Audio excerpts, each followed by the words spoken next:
All right. So welcome to our next session, which is partial multi-tenancy with Strimzi. And we've got Colt McNealy here to talk about that. So throughout this session, if you have any questions, then please use the Q&A in Bevy. And at the end of the session, I'll pop up and ask any of those questions to Colt as well. So with that, I'll hand over to you. All right. Well, thanks for taking the time to join, and I appreciate the introduction, Kate. Great to be here. I'm a huge fan of Strimzi. It's been absolutely fantastic to use it. And today we're going to talk a little bit about how we use it at LittleHorse. First, we're going to use a case study. We're going to talk about how at LittleHorse Cloud we're going to use Strimzi and why. We're not going to spend too much time on that, but we're going to get into some really cool details about how you can use Strimzi to help with things like topic management, encryption, access control, quota enforcement, and day 2 operations. So to quote Anakin Skywalker, we're going to bring peace, freedom, justice, and security to our shared Kafka cluster. And then we're also going to bring balance to the force. So topic management gives you the freedom to create topics for different teams. Encryption gives you security. Access control gives you justice to make sure that no one reads data that they shouldn't read. Noisy neighbors, so quota enforcement gives you peace, and cluster balancing brings balance to the force. So that's the theme of today's topic, is how you can use Strimzi to accomplish these goals.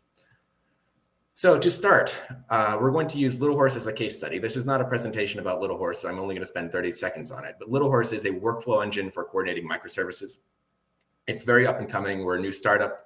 The idea is to make it easier to coordinate transactions across different microservices. It's kind of a smart message router between services, or a central nervous system between your software applications. And one thing about LittleHorse is that the LittleHorse server requires Kafka in order to run, which makes it actually a really interesting case study for Strimzi, because we want to run many different LittleHorse clusters because we're going to have many different customers, and we're going to need to be able to do that in a secure manner. So we're going to talk today about how LittleHorse uses Strimzi to safely share a Kafka cluster inside our walls across many different LittleHorse servers. So we have various flavors of LittleHorse Cloud, where LittleHorse Cloud is a cloud service where our customers can access LittleHorse. And one of those flavors is called LittleHorse Cloud Enterprise, in which case you are given your own private dedicated LittleHorse server, but it's in a shared Kubernetes environment. So the way that would look from the client perspective of LittleHorse is a client would be given a URL and they'd connect to their own LittleHorse cluster, and those LittleHorse clusters sit in one giant Kubernetes cluster, right? But where does Kafka come into play? As I said earlier, under the hood, LittleHorse uses Kafka. So each LittleHorse cluster could have its own Kafka cluster, of course, managed by Strimzi, that it uses to persist its data and as its commit log and write ahead log, right? So we looked at this architecture for LittleHorse Cloud Enterprise, and it has its advantages and its drawbacks. But there's another one. There's another potential architecture, which is this, where all of the LittleHorse clusters end up sharing the same shared Kafka cluster. And there's a couple trade-offs here. The first one being ease of use, and the second one being security and also the noisy neighbor problem, right? So when you have a shared Kafka cluster, there's a lot of problems that you might run into. For example, if cluster 1 or client 1 starts sending a lot of traffic, we don't want that to cause unavailability or increased latency for the yellow or the green clients. Additionally, security is very important to us. So we want to ensure the principle of least privilege and defense in depth is respected. So obviously we don't plan for anyone to be able to get remote code execution access to any of these LittleHorse clusters, but these clusters are going to be exposed to the internet. So as a second layer of security, we don't want anyone who has access to run code on these servers to be able to read topics or write to topics that they shouldn't have access to. So we want to enforce the principle of least privilege. And we want to maximize security. We want to ensure that all traffic is encrypted. And that's actually a little bit tricky to do with just plain old Apache Kafka. So that said, why do we want to share Kafka among all of our LittleHorse clusters? And the biggest one is resource utilization, which is if we have 3 customers, 3 LittleHorse servers, and one of them is, and they might have small loads, deploying a Kafka cluster with three controllers, 3 brokers for each single LittleHorse server, LittleHorse installation, would get a little bit expensive because JVMs have overhead. Then also we would have to end up deploying the entity operator and the cruise control operator. We'd have to have more Prometheus scraping targets. So it also would increase the operational hassle just a little bit. If we had to share, but if we can share Kafka, we can reduce that burden as we add more LittleHorse clusters. So that said, as I said before, we have a bunch of requirements. We have to create topics for every single LittleHorse server installation when a new customer gets onboarded. We have to have full encryption of all network traffic that goes around Kafka. We have to enforce the principle of least privilege, and we have to isolate the tenants being the LittleHorse servers, at the performance level. And lastly, we need to make sure that our SRE team doesn't have headaches in operations. So I'm going to start with topic management, right? So every single LittleHorse server needs its own set of topics, and how it uses it is beyond the scope of this presentation. However, we need to create topics every time we create a new LittleHorse cluster or LittleHorse installation. So one way you can do that is with the Kafka command line utility, right? And that's great. It's great for prototyping. I've done it a couple times. The problem with that is if you have a bunch of different Kubernetes clusters in different regions and many LittleHorse installations in each cluster, it becomes very hard to manage it manually. And in fact, it's not a good idea because you're going to have human error. There's going to be copy and paste error. Additionally, managing the authentication to do it in a secure manner is quite difficult. And there's no way to enforce any sort of standardization, right? So of course, this is a conference about Strimzi and how you can use Kubernetes operators to make operations a lot more simple, right? So we don't want to be doing this. But thankfully, Strimzi is fantastic. And there's this KafkaTopic custom resource definition. So we all know what a custom resource is in Kubernetes, because this is a Kafka operator conference. So the KafkaTopic CRD is a custom resource definition that allows you to create Kafka topics on the fly using Kubernetes manifests. So the KafkaTopic CRD has a reference to a Kafka cluster implemented via a label, and it implements one-way reconciliation. So fun fact, there's actually in the other room right now a conference going on about the implementation of the one-way unidirectional KafkaTopic operator. In the past, it used to be two-way reconciliation. Now it's one-way. And what does that mean? That means that if you declare some certain specifications for the Kafka topic on your KafkaTopic custom resource, the KafkaTopic operator will ensure that the actual topic on your Kafka cluster matches that configuration at any point. So for example, if you set the replication factor of your topic to 3 in your KafkaTopic custom resource, and then someone comes along using the CLI and updates it to 5 replication factor of 5, or replication factor of 2, for example, the KafkaTopic operator, or the entity operator, will recognize that and force the reconciliation back, or force the topic back to match what you've specified in your KafkaTopic custom resource. So here's an example of a KafkaTopic custom resource. You can see it points to a Kafka cluster, and you can configure some configurations on the topic here. So this is a simple one. All we do is we set the number of partitions and the number of replicas. You can also pass in configurations such as the cleanup policy, retention policy. There is a session later today about tiered storage, and I'm very much looking forward to how that will work with the KafkaTopic custom resource.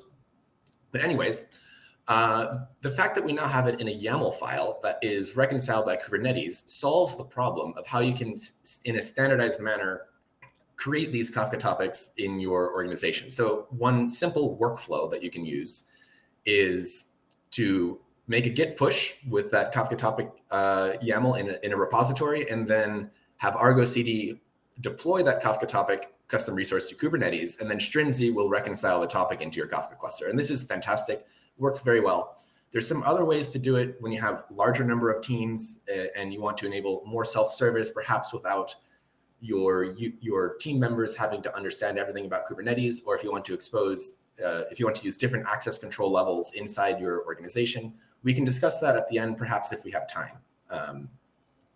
So we have discussed how we are going to give teams freedom to create Kafka topics as we add as we onboard new tenants into our clusters. So in the case of LittleHorse Cloud, onboarding a new tenant into our cluster means we have a new customer, which means we're creating a new LittleHorse cluster. But in your case, if you're not running a PaaS service, onboarding a new team would mean a new team of microservice developers needs to use Kafka for some things internally. Next thing I want to talk about is encryption and access control. And I'm going to kind of move them together and talk about them both together, because there's one custom resource that kind of helps solve both of them at the same time.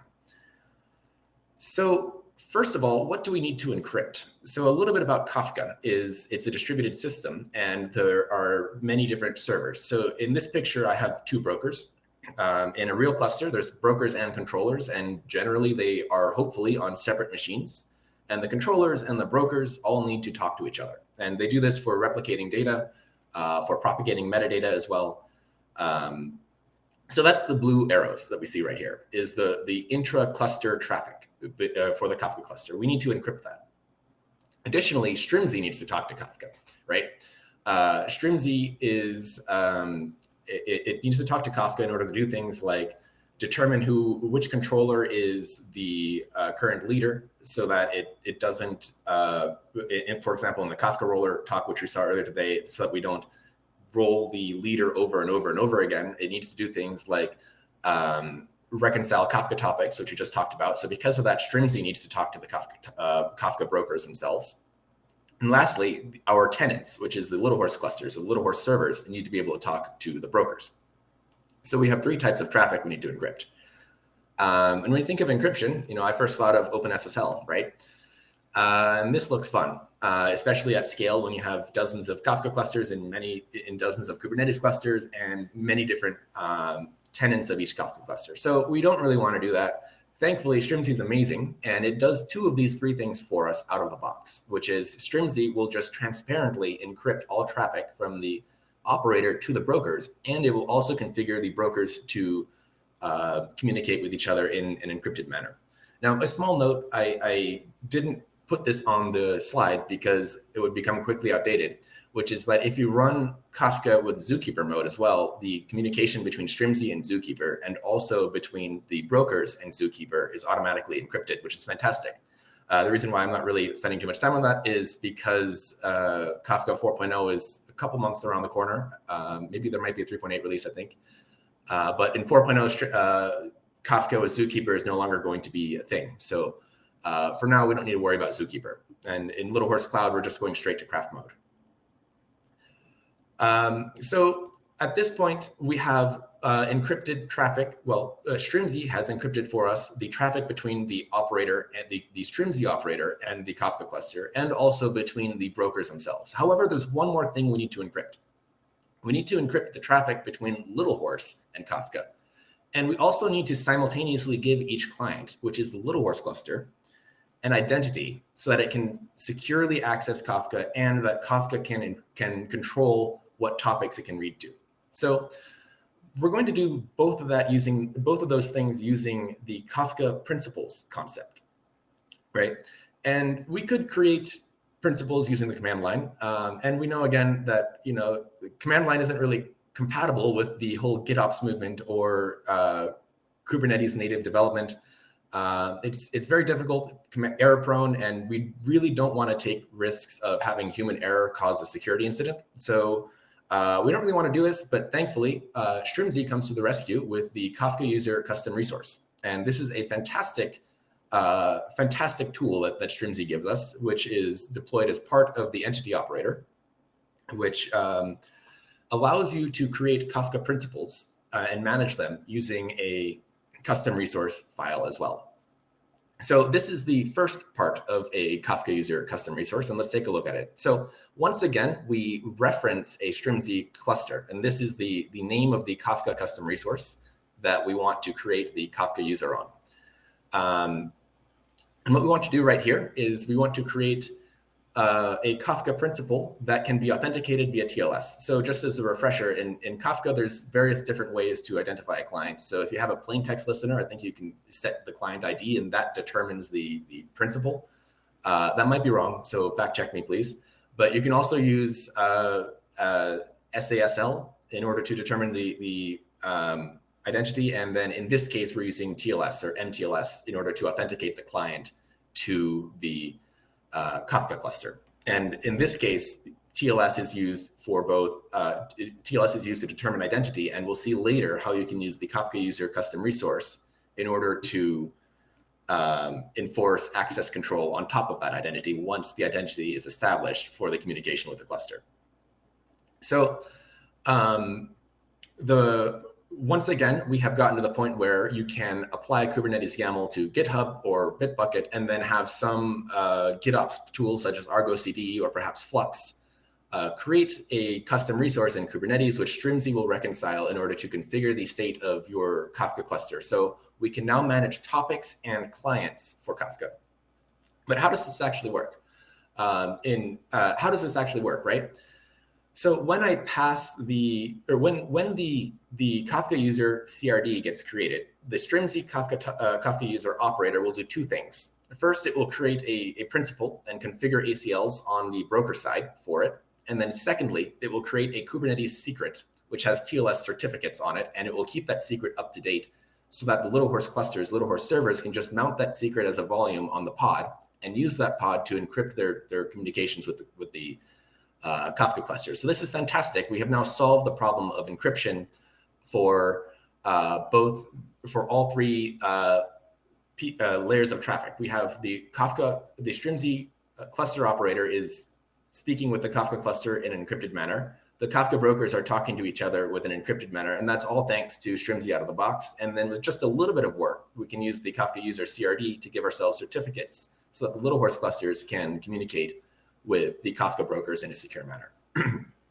So that still leaves one thing, which is, I said earlier, we want to enforce the principle of least privilege, and we want to make sure that each LittleHorse cluster can only see what it absolutely needs to see. And maybe in our case, this isn't absolutely critical because the LittleHorse servers are code that we own and we control, and it's only one team managing all of them.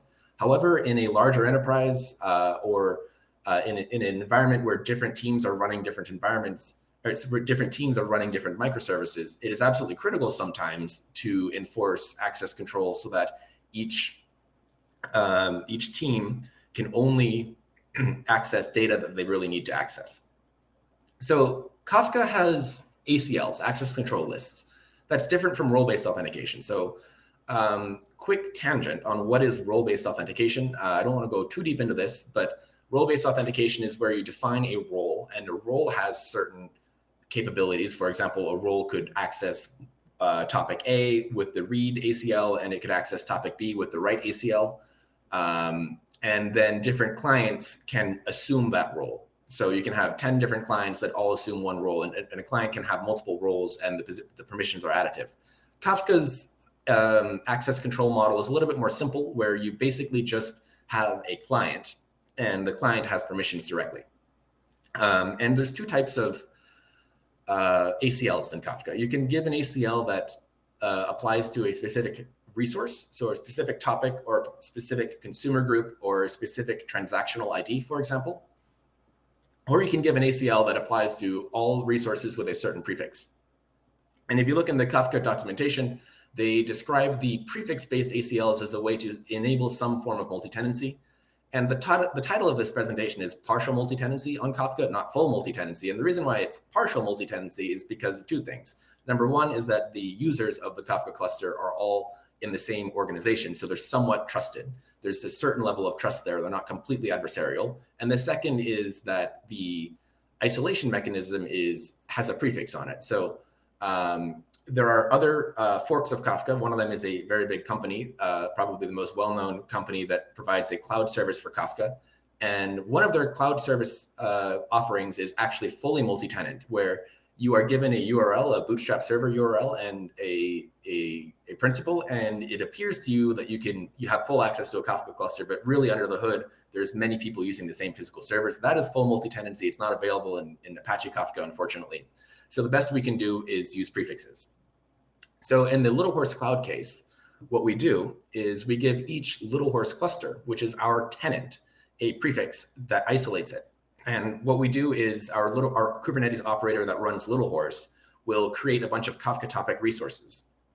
And the prefix is just the name of the LittleHorse cluster for reference into how we do it.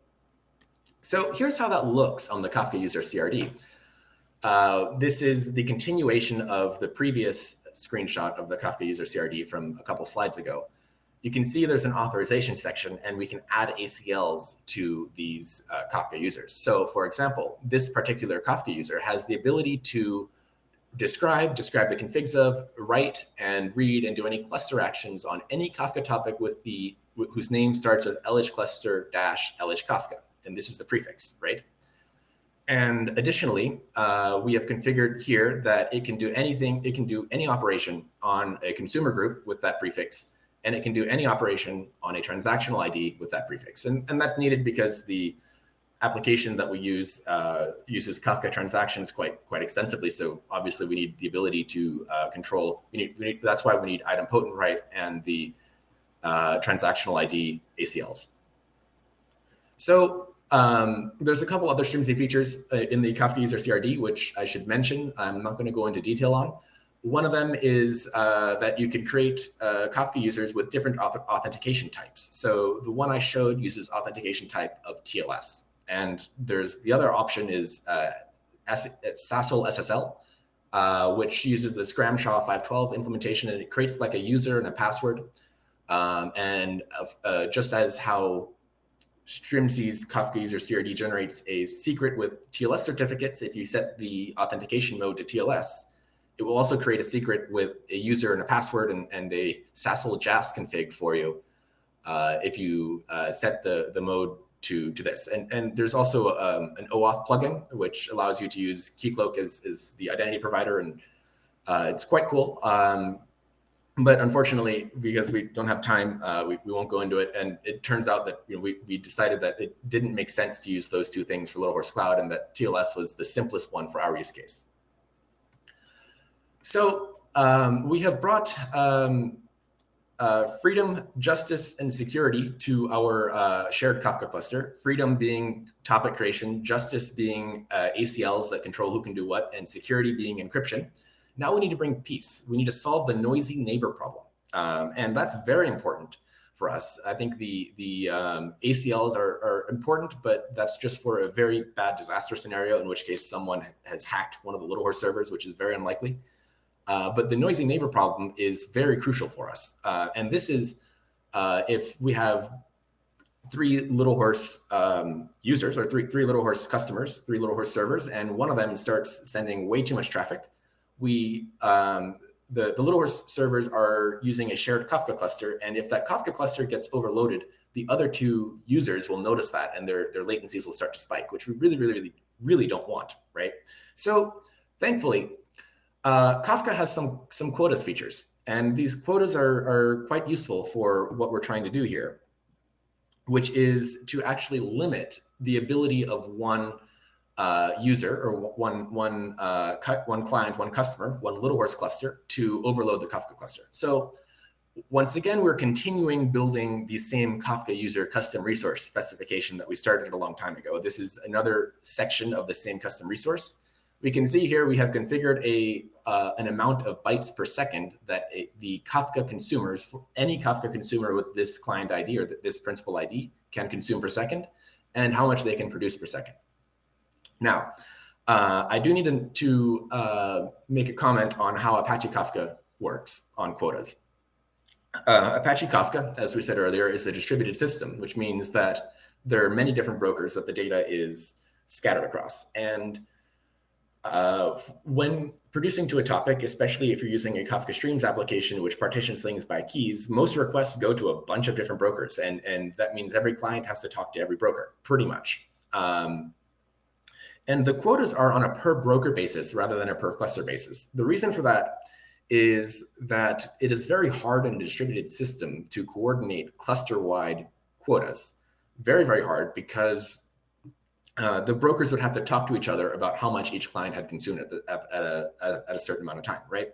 So that means that the Apache Kafka quotas are on a per broker basis, which means that if you look back here, this Kafka user can produce this number of bytes per second to one specific broker, to each specific broker. So if there's 10 brokers, the actual quota is 10 times this. If there's one broker, this is the actual quota.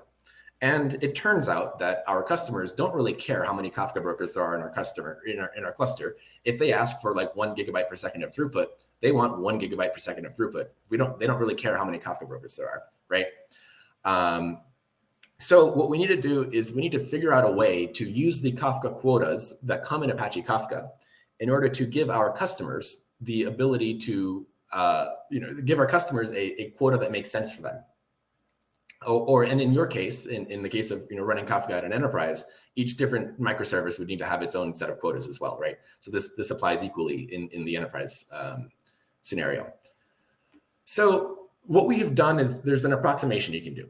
The per broker quota can be approximated as the cluster quota divided by the number of brokers. So the cluster quota being, for example, the customer pays for a LittleHorse cluster that needs to be able to run 1 gigabyte per second of data through Kafka, right? So the produce quota would be 1 gigabyte per second divided by however many brokers we have. So if we have 10 brokers, the per broker quota would be 100 megabytes. If we have 20, then it would be 50 megabytes. And then, of course, we would have to add padding, because if we promise our customers something, we need to make sure that we're exceeding that SLA, right?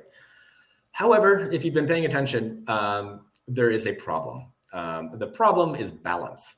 So we're going to bring balance to the force. The problem of balance will become apparent when you consider what happens as you add more and more and more customers onto your more tenants onto your Kafka cluster. So let's start with an oversimplified scenario where we have one broker. And we have 2 LittleHorse servers using the same broker. And in real life, we would have replication, so we'd have at least 3 brokers, and we'd have a lot more than just 4 partitions for LittleHorse cluster. But for the sake of argument, let's just say that one broker can handle at max, 2 LittleHorse server installations on it.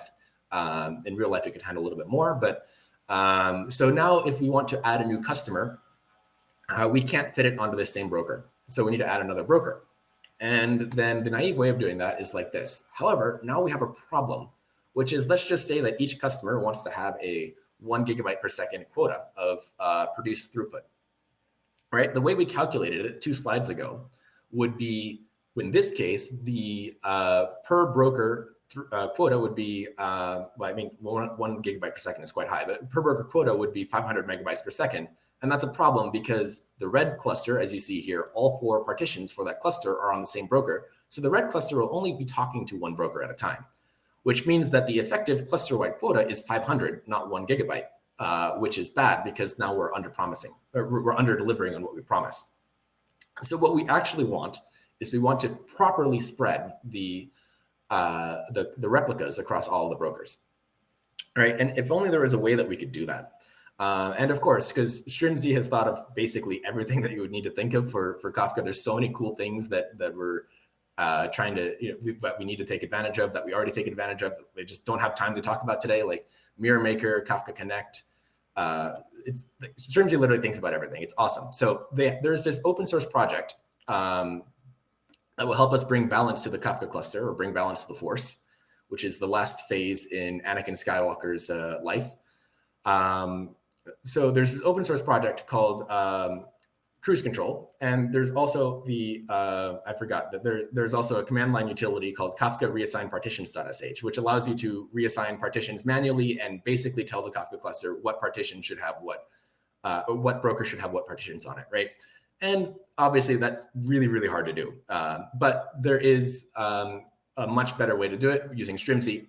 There's an open source project that came out of LinkedIn called Cruise Control, which is basically a system that sits there and allows you and sits there and you give it a bunch of optimization goals, and it will do its best to rebalance your Kafka cluster in order to match those goals. It also does a lot of fancy monitoring out of the scope of today's discussion, but Strimzi makes it incredibly easy to use Cruise Control through native custom resources, and the Kafka CRD, the Strimzi Kafka CRD has a native way to deploy cruise control and configure it to securely access your Kafka cluster with encryption, which is fantastic.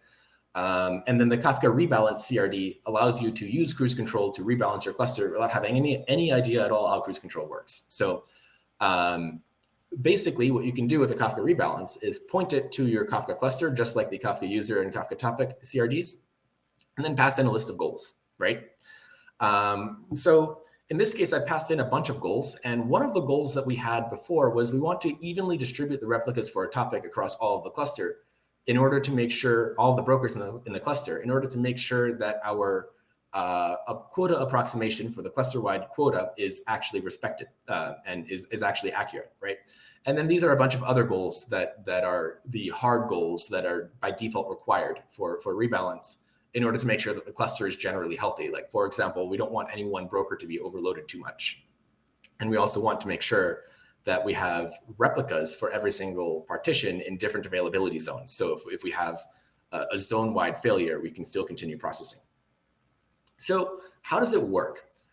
What we do first is we apply the Kafka rebalance custom resource when, for example, we add a broker. And then we wait a little bit, and then cruise control will think, and it does a lot of linear programming or something like that, and then comes up with a proposal. And the proposal, it looks something like this. This is kubectl describe Kafka rebalance. The proposal will tell you how much data is going to be moved, how many replicas are going to be moved inside a broker, how many leaders are going to change, how many replicas are going to move overall, and overall how balanced the cluster is before and after. So sometimes it might do something crazy and you realize, oh, it's going to move too many megabytes of data at one point. And it's a dangerous thing that you don't actually want to do. So you have the option to approve or reject the proposal, right? In this case, the proposal looks reasonable. So we're going to approve this proposal. Now there's two other points I'd like to make, which is one, perhaps manually approving and manually annotating the Kafka rebalance to approve it might be a step that you don't want to do. So you can configure the Kafka rebalance to automatically be approved. That's one thing you can do.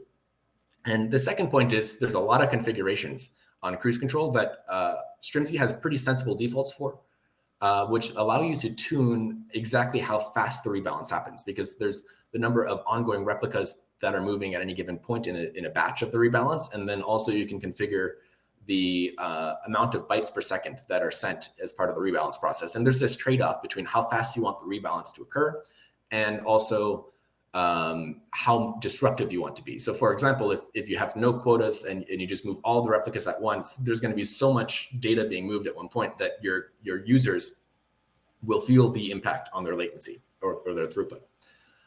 So let's just say that the proposal we see here looks good. We're going to approve it. And now Strimzi will start rebalancing the Kafka cluster. And we can see here rebalancing is true. Then we wait a little bit, and if the force is with us, we will see that there is now balance, and the Kafka rebalance has successfully completed. Now, thinking back to the quotas we were talking about earlier, cluster-wide quotas. In the rebalance process, during the rebalance process, not all of the replicas are actually moved over. And that means we still have an imbalanced cluster, which means what we do on the LittleHorse side is we over provision the quotas that we give to our clients before the rebalance while the rebalance is in process, because we don't know for sure that all the replicas are on the new cluster. But once the rebalance is now completed by the ready true condition on the status, we are able to reduce the quotas to what we would have given the new number of brokers.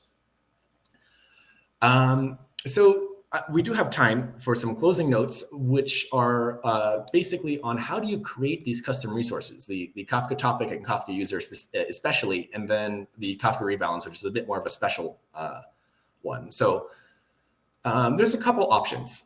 You can have basically, one option is the completely low level, just allow every microservice developer team to create a Kafka topic or Kafka user as they wish using basically kubectl, or perhaps there's just a directory in the microservice repository in Git where the pipeline will kubectl apply everything in there, right? That's a little bit like the Wild West.